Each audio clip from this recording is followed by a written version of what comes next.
Fandrapaleman, tontolo tsisy disadisy.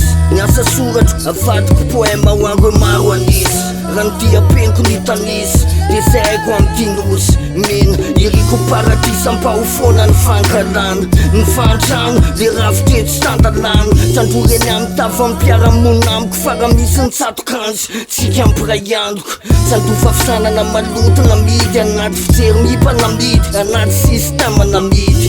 Mandringy, very fanalahidy, tsy ananavaka amin'ny fotsy parifary amin'ny tsy tena izy. Tsy anisafidy pasapisy, le raha mijininika sa le endrika mipalika gasikara. Mila pola tany Afrika tamy manakasy io, tsy any afafatsika. Fandrapalemana sy fitiavana, fandrapalemana sy fitiavana, fandrapalemana sy fitiavana, fandrapalemana sy fitiavana, fandrapalemana sy fitiavana, fandrapalemana sy fitiavana, fitiavana. Ho anisanisa tokantrano, ho ango havana, ho tapaka sy namana. Reo zokiolona sy ny zandriko andimy, fa ny fitiavana no hoany tsara indrindra. De le fitiavana, tsy mbo mijery volokoditra, le tsara mpatao fasy fa vetivety ampisondro.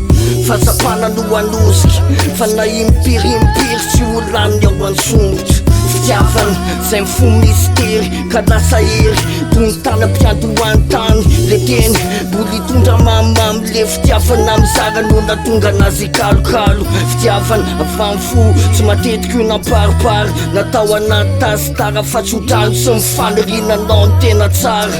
Salamy hoe ilay fitiavana ilay nahary. Fandrapalemana sy fitiavana, fandrapalemana sy fitiavana, fandrapalemana sy fitiavana, no iriko anao sy hoany tokantranonao. Fandrapalemana sy fitiavana, fandrapalemana sy fitiavana, fandrapalemana sy fitiavana, no iriko angasikara. Zanaka gasikara, mbola mandala fihavanana, le mitapetsilana mampa, le hoe zay mitambatra fato, zay misaraka fasika, ka zay tsy mariankalofan'io amin'ny andro fahavaratra. Sasatry fanorotanana, ifanoantoantsolavo rehefa sendra fiakarana.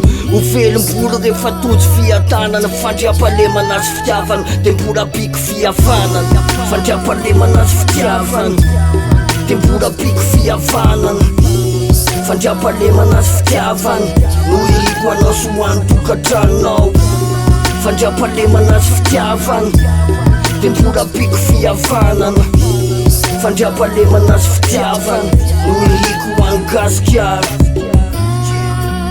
Satria sy aby ny rehetra mifafatiky, ary fanamapena figurina ho azy amin'izao. Noho izany, tsy maintsy miady atiky, satria masina fandrazana.